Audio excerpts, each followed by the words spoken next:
Secret kitchen में आप सभी का स्वागत है। आज हम मावा कचौरी बनाएंगे। इसके लिए जिन सामग्री की आवश्यकता होगी वो इस प्रकार है। सबसे पहले हम कढ़ाई ले लेंगे, उसमें अपना 2 बड़े चम्मच घी डाल देंगे। घी हमारा गर्म हो जाएगा तो उसमें अपने कटी मेवा डाल देंगे, जो भी हमें अपनी स्टफिंग में डालनी है। मेवा बिल्कुल ऑप्शनल है, हम जिस भी तरह की मेवा या जितनी मेवा डालना चाहते हैं उतनी डालकर हम इसे घी में भून कर एक प्लेट में निकाल लेंगे। यहाँ पे मैंने काजू बादाम लिए हैं और इन्हें घी में भून कर एक प्लेट में निकाल लिया है। ध्यान रखना है मावा कचौरी में कि मेवा हमारी अच्छे से चॉप्ड होनी चाहिए। हम अपनी मावा कचौरी पहली बार बना रहे हैं तो हम मेवा को चॉप करने की बजाय वो महीन पीस सकते हैं और फिर उसको अपनी स्टफिंग में मिक्स कर सकते हैं, जिससे कि हमारी कचौरियाँ फटेंगी नहीं और आसानी से बिल भी जाएंगी। तो हमें ध्यान रखना है कि हम कचौरी यदि पहली बार बना रहे हैं तो मेवा को हमें बिल्कुल महीन रखना है। मैंने अपनी मेवा अच्छे से घी में भून ली है और इसे प्लेट में निकाल कर अलग कर लेंगे। अब बचे हुए घी में अपना खोआ हम भूनेंगे। अब इसमें अपना खोआ हम ऐड कर देंगे, उसे धीरे धीरे धीमी आंच पर हम भूनते जाएंगे। जैसे जैसे हमारा खोआ भुनेगा वो ढीला होता जाएगा, फिर इसे हमें भूनते रहना है। जैसे ही हमारा खोआ कढ़ाई छोड़ने लगेगा और धीरे धीरे वो इकट्ठा होने लगेगा, इसका मतलब है कि हमारा खोआ अच्छे से भुन चुका है। खोए को ठंडा होने के लिए छोड़ देंगे। ध्यान रहे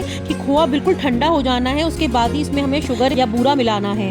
अब हम चाशनी बनाएंगे। एक बर्तन में 500 ग्राम चीनी और ½ लीटर पानी डाल देंगे, उबलने देंगे। तब हमारी चाशनी तैयार हो रही है, हम मावा कचौरी का आटा तैयार कर लेंगे। मैंने अपने बर्तन में 500 ग्राम मैदा ले ली है। ये मैदा छनी हुई थी पहले से। उसमें हम चुटकी भर नमक डालेंगे, इससे हमारी कचौरी का स्वाद बढ़ जाता है। उसके बाद इसमें हम 10 ग्राम घी अच्छे से मिक्स करेंगे। घी को हमें पिघलाकर ही मिक्स करना है। और जिस तरह से मेरी वीडियो में दिखाई दे रहा है कि मैदा में घी अच्छे से मिक्स हो गया है और ये हाथ में बंधने लगी है। ध्यान रखना है कि हमें इसी तरह से बंधने लगे जो हमारी मैदा, इतनी मात्रा में ही हमें घी डालना है। अपनी वीडियो में घी का रेशियो बिल्कुल परफेक्ट दे रखा है। अब घी तोल के डालेंगे तो मावा कचौरी बिल्कुल परफेक्ट बनेगी। इसके बाद हम इसका एक सॉफ्ट डो लगाएंगे। इसका सॉफ्ट डो लगाने के लिए हमें गुनगुने पानी का ही इस्तेमाल करना है, ठंडे पानी का इस्तेमाल नहीं करना है। गुनगुने पानी से हमारी मैदा बहुत अच्छे से फूल के फ्लफी हो जाएगी। तो हमारा आटा लगकर तैयार हो जाएगा तो इसे हम ½ एन आवर रेस्ट करने के लिए छोड़ देंगे। ध्यान रखना है कि हमने यहाँ पे कोई भी बेकिंग पाउडर, बेकिंग सोडे का इस्तेमाल नहीं करा है कचौड़ी फुलाने के लिए। बस हमें गुनगुने पानी का ही इस्तेमाल करना है। हम अपनी रेसिपी को बिल्कुल परफेक्ट हलवाई स्टाइल बनाना चाहते हैं तो हमें नाप तोल कर ही चीजें ऐड करनी होंगी। इसमें अंदाजे से काम नहीं चलेगा।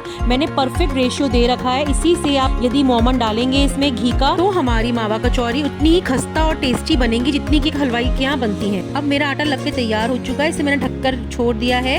अब मैंने एक कटोरी में फूड कलर और केसर दोनों को मिक्स कर लिया और इसमें गर्म चाशनी डाल दी है, जिससे कि हमारा केसर और फूड कलर आपस में अच्छे से मिक्स हो जाए। यदि आप फूड कलर का इस्तेमाल नहीं करना चाहते तो स्किप भी कर सकते हैं। अब इधर अपना मावा जो हमने भुना था उसे हम एक बर्तन में निकाल लेंगे और ये पूरी तरह से ठंडा हो चुका है। अब इसके बाद हम अपने ठंडे खोए में पिसी चीनी या बूरा मिक्स करेंगे और उसके बाद अपनी कटी मेवा ऐड कर देंगे। ध्यान रखना है कि यदि आप पहली बार बना रहे हैं तो आप इसमें मेवा का पाउडर भी ऐड कर सकते हैं। अब हम उसमें फूड कलर डाल देंगे चाशनी में और थोड़ा सा फूड कलर अपने स्टफिंग में भी मिक्स कर देंगे, जिससे हमारी स्टफिंग का कलर भी बहुत ही अच्छा हो जाएगा। अब इसके बाद इसमें हम इलायची पाउडर भी मिक्स करेंगे अपनी स्टफिंग में और चाशनी में भी। स्टफिंग बनाते वक्त आपको एक बात का विशेष ध्यान रखना है कि खोआ बिल्कुल ठंडा होना चाहिए।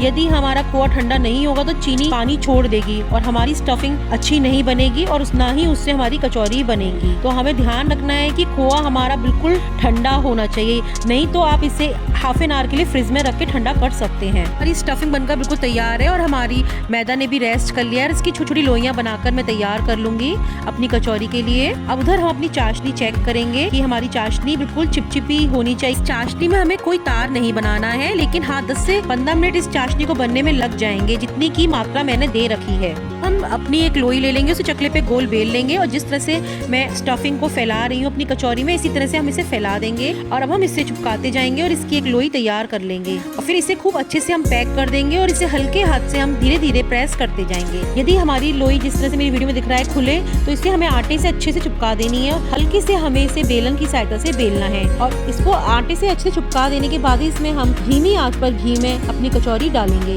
यदि हम कचौरी पहली बार बना रहे हैं तो हमें 1 या 2 कचौरी ही पहले डालनी है, ज्यादा कचौरी नहीं डालनी, क्योंकि हमें कचौरी हल्के हाथ से ही उलट पलट करनी है, क्योंकि मावा घी में जाकर फैलने लगता है और हमारी कचौरी फट भी सकती है। मैंने मावा कचौरी बहुत बार बनाई है और मैंने अपनी पहले 2 कचौरी बनाकर देख ली थी, मेरी फट नहीं रही है, इसलिए मैंने अपनी घी में 5 कचौरी एक संग डाल दी है। लेकिन आप कोशिश ना करें, शुरू में आप 1 या 2 कचौरी ही सेके हल्के हाथ से, क्योंकि चीनी हमारी घी में जाके गर्म होती है और वो लिक्विड फॉर्म में आ जाती है। इससे हमारी मावा कचौरी का घी में फटने का डर रहता है और हमारा खोआ और जो चीनी का स्टफिंग है वो बाहर निकलकर घी खराब कर सकती है। इसलिए हमें अपनी मावा कचौरी कचौरीज को बहुत पेशेंसली धीरे धीरे एक एक करके ही सेकना है। जब हमारी मावा कचौरी धीमी आंच पर सुनहरी होने तक सेक जाएंगी तो इसे हम एक प्लेट में निकाल कर ठंडा करेंगे। फिर हम इसे ठंडा होने के बाद शुगर सिरप में कचौरियों को सोक करेंगे। ध्यान रखना है सोक करते वक्त भी हमारी कचौरियाँ ठंडी होनी चाहिए और हमारा शुगर सिरप भी गुनगुना होना चाहिए। ये बहुत तेज गर्म नहीं होना चाहिए। गर्म कचौरियों को भी हमें शुगर सिरप में सोक नहीं करना है। हमारी कचौरियाँ ठंडी हो जाएंगी हल्की सी। उसके बाद इसे हम 8 से 10 मिनट के लिए शुगर सिरप में रेस्ट करने के लिए छोड़ देंगे, जिससे कि शुगर सिरप हमारी कचौरियाँ एब्जॉर्ब कर लें। 8 से 10 मिनट बाद हम इन कचौरियों को निकाल कर प्लेट में अलग कर लेंगे और इसे हम